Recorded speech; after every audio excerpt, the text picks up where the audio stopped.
आपके कर्म कैसे हैं और उनका आपको क्या फल मिलेगा? कोई भी एक सिक्का चुनिए। नमस्कार दोस्तों, जय माता दी, जय श्री कृष्णा। कैसे हैं आप सब? हम आशा करते हैं आप सब खुश होंगे, सेहतमंद होंगे और अपनी लाइफ में आगे बढ़ रहे होंगे। आज आपके सामने बहुत ही इंटरेस्टिंग सा टॉपिक लेकर आए हैं कि आपके सामने 3 सिक्के हैं और आपको एक सिक्का चुनना है। देखते हैं आपके कर्म कैसे हैं और उनका कैसा फल आपको मिल रहा है। सब कुछ देखेंगे। बस आप अपने मन को शांत कीजिए और एक सिक्का चुन लीजिए जो भी आपको ज़्यादा आकर्षित कर रहा हो।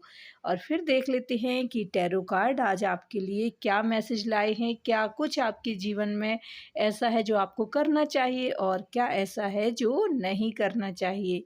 उम्मीद है आपने चुन लिया होगा। चैनल पर नए हैं तो चैनल को सब्सक्राइब कर लीजिए, लाइक करें, शेयर करें। साथ ही कमेंट बॉक्स में राधे राधे, जय माता दी, हर हर महादेव ज़रूर लिखें। टैरो कार्ड बता रहे हैं जिसने भी चुना है पहला ऑप्शन 5 नंबर का सिक्का, उनके लिए टैरो कार्ड बता रहे हैं दोस्तों कि आप बहुत दिल के साफ़ हैं, दूसरों की हमेशा मदद करते हैं, हमेशा दूसरों की मदद करने के लिए तैयार रहते हैं। लेकिन कुछ ऐसा हो जाता है कि सब जगह आपकी बुराई शुरू हो जाती है। कहीं न कहीं कुछ दोष है ऐसा, आप ऐसा बोल देते हैं जब आपको बहुत गुस्सा आता है तो आप कुछ ऐसे बोल देते हैं, शब्द आपके ऐसे हैं जो दूसरों के बुराई का कारण बन जाते हैं। जी हाँ, हर कोई फिर बुराई करने लग जाता है।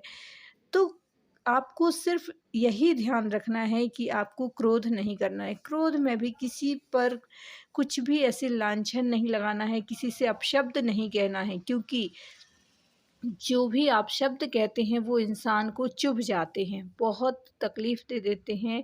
तो आपको अपने क्रोध पर, गुस्से पर काबू रखना है। ऐसा कुछ करना है कि लोग आपकी तारीफ़ें करें। उसके लिए आपको एक बात ध्यान देनी होगी कि जो भी आपके साथी सहयोगी लोग हैं, जिनके साथ आप उठते-बैठते हैं या वो आपकी फ़ैमिली के हो सकते हैं, आपके दोस्त हो सकते हैं, जो भी हैं, उनकी संगत का असर बहुत ज़्यादा होता है। तो क्या वो बहुत नेगेटिव हैं? क्या वो बहुत अपशब्द बोलते हैं? क्योंकि अगर ऐसा कुछ है तो उन्हीं का असर आपके ऊपर भी होता होगा। अगर बहुत नेगेटिव है वो इंसान तो उससे आपको दूरियां बना लेनी चाहिए, तभी आप सकारात्मक हो सकते हैं, पॉजिटिव हो सकते हैं। अपने विचारों को पॉजिटिव रखने की ज़रूरत है सबसे ज़्यादा, और उसके बाद आपको यही ध्यान रखना है कि आपकी कभी भी अपशब्द ना निकले मुँह से। गुस्से पर कंट्रोल रखना है, पॉजिटिव रहना है, दूसरों की मदद करें, ईश्वर पर पूरी भक्ति भाव बनाकर रखें, पूरी श्रद्धा रखें। ये 2-3 काम आपको करना है जो आपको बहुत-बहुत नुकसान देते हैं। तो बस आप अब आगे से ध्यान रखें कि आपको पॉजिटिव रहना है, कभी भी किसी से कुछ भी ऐसे शब्द नहीं कहना है। आप उनकी बहुत-बहुत केयर करते हैं, जो आपकी तारीफ़ करें। जो आपकी तारीफ़ करते हैं उन्हें आप हमेशा याद रखते हैं। तो ऐसा काम कीजिए कि सभी लोग आपकी हमेशा तारीफ़ करें। आपको बस पॉजिटिव रहना है, फिर आपको सफल होने से कोई नहीं रोक सकता। इस जीवन में सफलता का मूल मंत्र भी यही है दोस्तों, कि दूसरों की बातें सुनें और अपना व्यवहार अच्छा रखें। जय माता दी, जय श्री कृष्णा। बात कर लेते हैं 1 नंबर की, ₹1 का कॉइन जिसने भी चुना है, ₹1 का कॉइन, और आप जानना चाहते हैं कि आपके कर्म कैसे हैं, आपको भविष्य में उसका कैसा फल मिलेगा। दोस्तों, टैरो कार्ड बता रहे हैं कि आप मन के बहुत साफ और निश्चल हैं।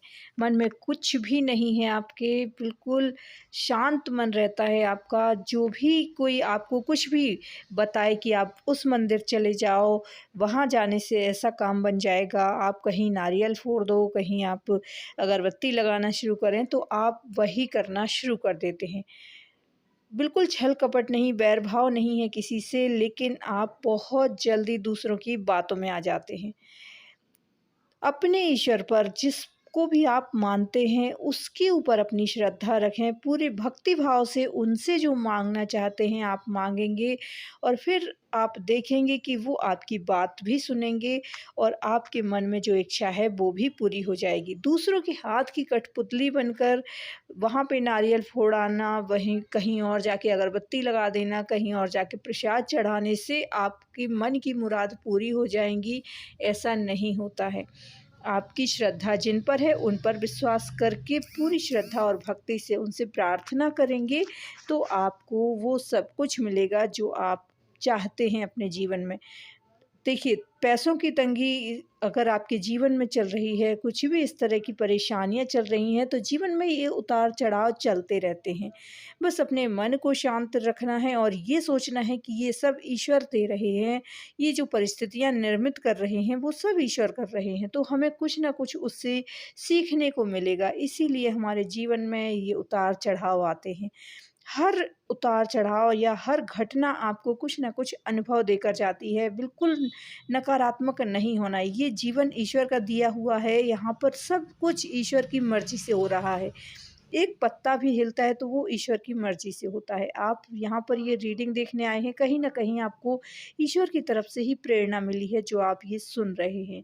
तो अपने ईश्वर पर विश्वास रखें, पूरी भक्ति भाव रखें और फिर आप अपने कार्य को करें। बहुत मन लगाकर अपने जो भी काम आप करते हैं उसको करेंगे तो आपको सफलता मिलेगी। बस आपको सकारात्मक रहना है, मेडिटेशन करना है। अगर आप बहुत ज़्यादा मन आपका चंचल है, यहाँ-वहाँ उछल-कूद मचाता है, आपका मन एक जगह एकाग्रचित नहीं होता, तो आप मेडिटेशन करेंगे तो आपको बहुत फ़ायदा मिलेगा। उम्मीद है आपको समझ में आ गया होगा। जय माता दी, जय श्री कृष्णा। बात कर लेते हैं थर्ड ऑप्शन की, 10 नंबर का कॉइन जिस किसी ने भी चुना है। दोस्तों, यहाँ पर टैरो कार्ड बता रहे हैं कि आपका समय भी अच्छा है, लेकिन कहीं न कहीं आपका बहुत ज़्यादा लालची स्वभाव होने की वजह से, जब कभी आप शेयर बाज़ार का भी आप काम करते हैं अगर, तो उसमें फ़ायदा हो रहा है लेकिन आपकी लालच बढ़ गई और वही मुनाफ़ा आपका घाटे में कन्वर्ट हो गया। तो ज़्यादा लालच की वजह से कि थोड़ा और मिल सकता है, थोड़ा और मिल जाए, इस चक्कर में आप अपना ही नुकसान करा लेते हैं। कहीं न कहीं आपके मन में थोड़ा लालची स्वभाव आ जाता है और तब आप कुछ भी देखना, सुनना, समझना बंद कर देते हैं। तो आपकी यही भावना आपको घाटे में डाल देती है। अपने मन को शांत करें। सबसे पहले इस बात को अच्छे से समझ लें कि जितना भाग्य में होगा वो मिलकर ही रहेगा। आपको बहुत अति लालची स्वभाव होना आपके लिए घाटे का कारण बन रहा है तो आपको उस पर ध्यान देना होगा। देखिए, एक लिमिट होती है किसी भी चीज़ की और अति किसी भी चीज़ की बुरी होती है। तो आपको अपने हर एनर्जी को बैलेंस करना है। अपने जीवन में जो भी चल रहा है उसको बहुत बारीकी से देखना है। अनुभवी व्यक्तियों की सलाह लीजिए, पुरानी परंपराओं को हमेशा फ़ॉलो कीजिए। देखिए, जो ऊपर वाले की मर्ज़ी होगी वही होगा, लेकिन हमारे जो बड़े-बुज़ुर्ग कहते हैं उनकी बातें भी व्यर्थ नहीं जाती हैं। कभी भी उनका आशीर्वाद लें, उनसे अनुभवी लोगों से सलाह-मशवरा करें, फिर अपने जीवन में कोई कार्य करें। हमारी पुरानी परंपराओं को पूरी तरह से सिरे से नकारना नहीं चाहिए, क्योंकि जो हमारे पुरानी परंपराएँ चली आ रही हैं, हम उसी पर चलकर अपने जीवन को अच्छा और सुखी बनाते हैं। तो हमें उन परंपराओं को भी मानना है और अपने नए विचारों को भी मानना है। पूरी तरह से आप किसी भी चीज़ को नकार नहीं सकते हैं।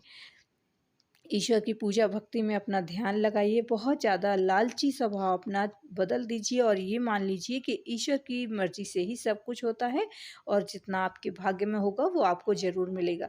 लेकिन कभी भी भाग्य के भरोसे बैठकर अपने कर्म ना करें, ऐसा ना करें, क्योंकि जब आप कर्म करते हैं तभी आपको उसका फल मिलता है।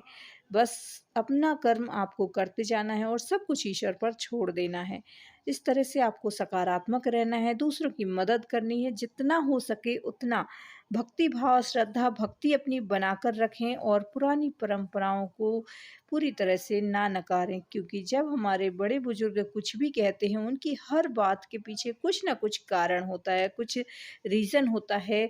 भले ही हमें ना पता हो, लेकिन हमें ये मान लेना चाहिए कि जब वो कोई कह रहे हैं तो हमें उनकी खुशी के लिए वो काम करना है। हमें उन परंपराओं का निर्वहन करना है जो हमारे देश में प्रचलित हैं, जो परंपराएँ हम अभी तक फ़ॉलो करते आ रहे हैं, हमें आगे भी अपनी परंपराओं को आगे बढ़ाना है। ये हमारा कर्तव्य होना चाहिए, हमारा फ़र्ज़ होना चाहिए। उम्मीद है दोस्तों आपके समझ में आ गया होगा कि आपको क्या करना है और क्या नहीं करना है। आपका कर्म ही आपको भाग्य को बनाते हैं, आपकी सोच, आपके विचार, सब कुछ आपके भाग्य के निर्माता हैं। अब आप स्वयं ही अपने भाग्य को बनाते हैं और बिगाड़ते हैं, तो आपके कर्म जो हैं वही निर्णय लेते हैं कि आपका भाग्य कैसा होगा। कुछ हमारे पिछले जन्म के कुछ ऐसे कर्म होते हैं, जिसकी वजह से हमारे जीवन में दुःख और तकलीफ़ें आती हैं, पर ये दुःख और तकलीफ़ें जो भी हैं, कुछ भी शाश्वत नहीं है, हमेशा नहीं रहता है। दिन के बाद रात आती है, तो रात के बाद दिन भी आता है। सुख और दुःख तो जीवन का चक्र है जो चलता ही रहता है, बस हमें अपने नियम नहीं छोड़ना है, जो हमने अपने लिए रास्ता चुना है, हमें उस पर चलना चाहिए। पूरे नियम और धर्म का हमें पालन करना चाहिए, बहुत ज़्यादा किसी चीज़ की अति नहीं करना चाहिए, तो अपने जीवन में एक बैलेंस बना के रखिए, ताकि आपको आपके अच्छे कर्म की वजह से अच्छा फल मिल सके। उम्मीद है दोस्तों अब आप सकारात्मक रहेंगे, पॉजिटिव रहेंगे। चैनल पर नए हैं तो चैनल को सब्सक्राइब कर लीजिए, साथ ही जय माता दी लिखें, जय श्री कृष्णा लिखें।